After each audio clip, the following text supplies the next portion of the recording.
Olá, eu sou Eliana Sampaio dos Santos Linhares, sou estudante da Universidade Federal do Maranhão, UFMA, com a Diretoria de Tecnologia na Educação, TEDET, do curso de Licenciatura em Física, da disciplina Química Geral e Inorgânica, do professor Ulisses Magalhães Nascimento, com a tutoria da professora Aline Cristine Gomes da Silveira. Eu irei apresentar agora o meu trabalho sobre a tabela periódica. A tabela periódica nada mais é do que um modelo que agrupa todos os elementos químicos conhecidos e apresenta algumas de suas características. Atualmente, a tabela periódica possui 118 elementos químicos. Agora, irei falar um pouco da história da tabela periódica e como os cientistas organizaram ela até os dias atuais. Primeiramente, a gente vai começar com John Dobereiner e a lei das tríades.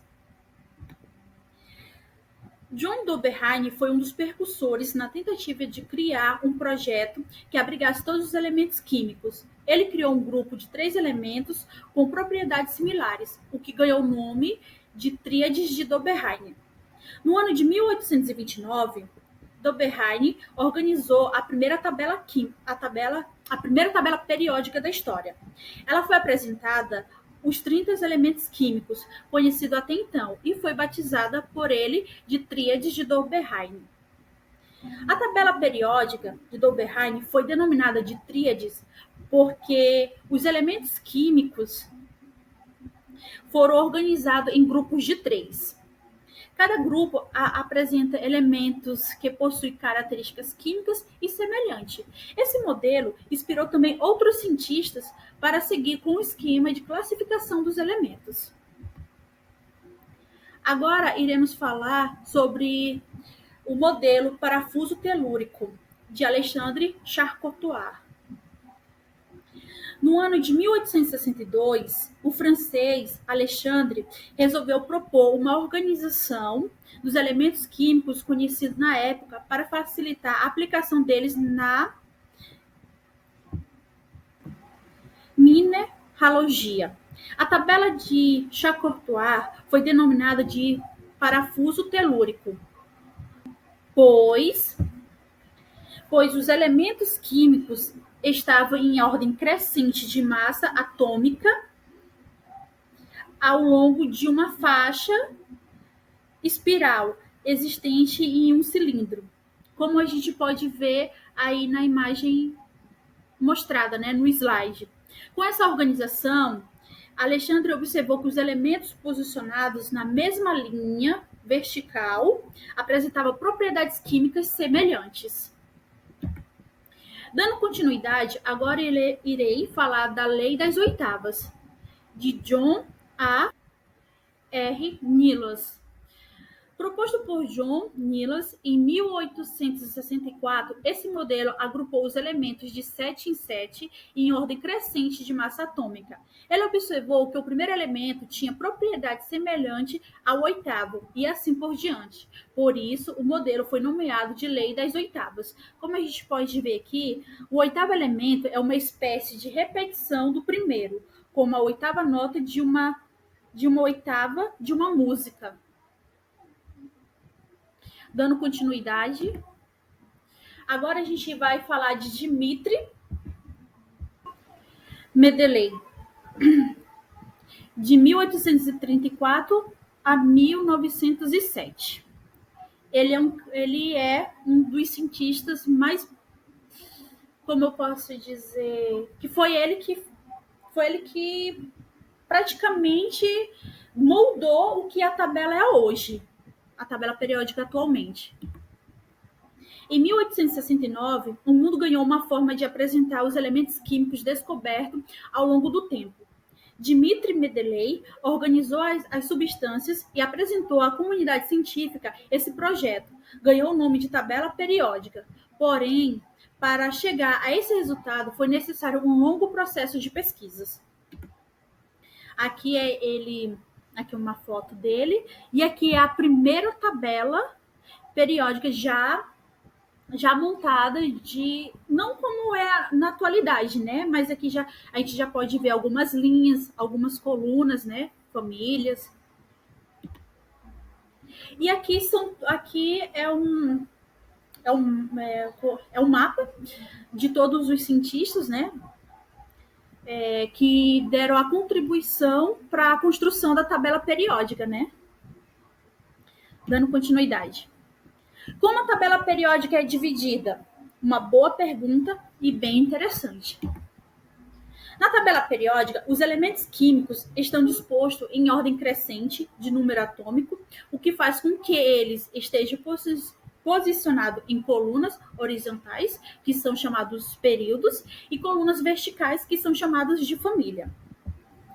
Como eu já tinha falado no início do meu trabalho, né? A tabela periódica é um modelo que agrupa todos os elementos químicos conhecidos e suas propriedades. Eles estão organizados em ordem crescente de número atômico, ou seja, números de prótons. No total, a tabela periódica possui 118 elementos químicos, sendo que dentre esses 118, 92 são naturais e 26 são artificiais. Aqui a gente vai dar uma analisada na nossa tabela periódica. Aqui ela já está atualizada, é o que a gente mais utiliza na atualidade, né? E de acordo com a IUPAC, que é a União Internacional de Química Pura e Aplicada. Como podemos ver nesse gráfico aqui, nessa imagem, cada quadrado especifica o número de elementos químicos, seu símbolo e seu número atômico. Você tem aqui, vamos olhar bem o nosso gráfico aqui, né? A nossa imagem. Vamos lá.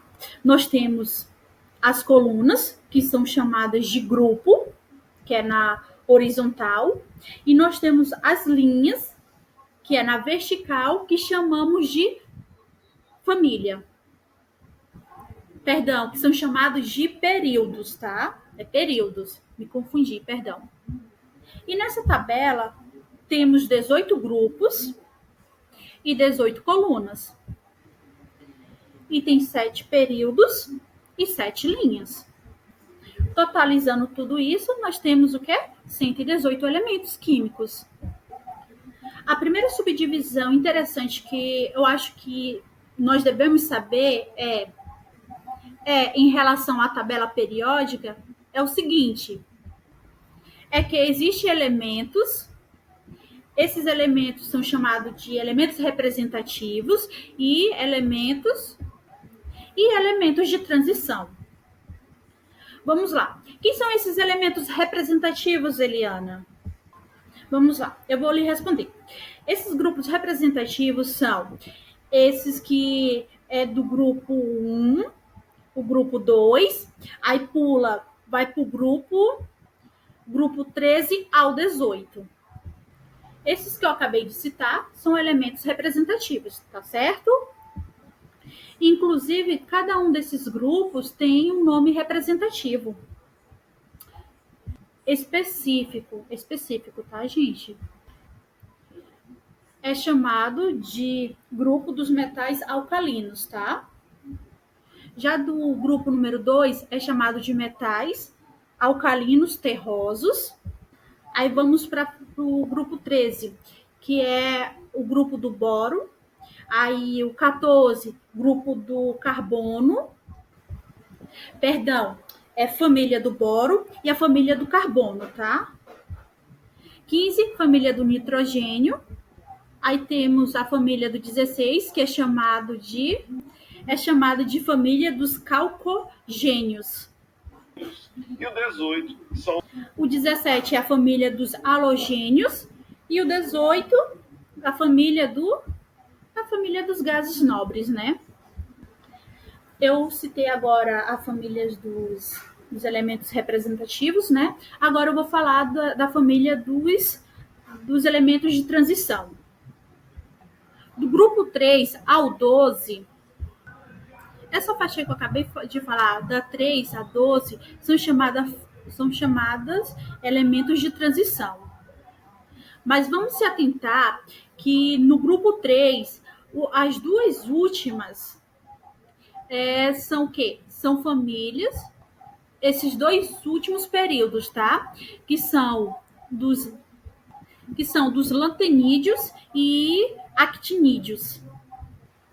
Eles também são elementos de transição, são períodos de transição, né?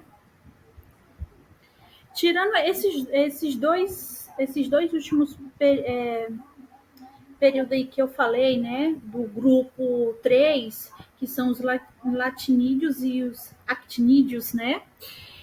Esses outros, do 3 ao 12, eles são elementos de transição, eles são chamados elementos de transição externa, tá? Já esses outros elementos aí de baixo, né, eles são elementos de transição interna, tá bom? Do 3 ao 12, tirando os lactinídeos e os actinídeos, eu espero que esteja falando certo, eles são elementos de transição externa, e já esses, o que eu acabei de citar, eles são de transição interna, tá certo?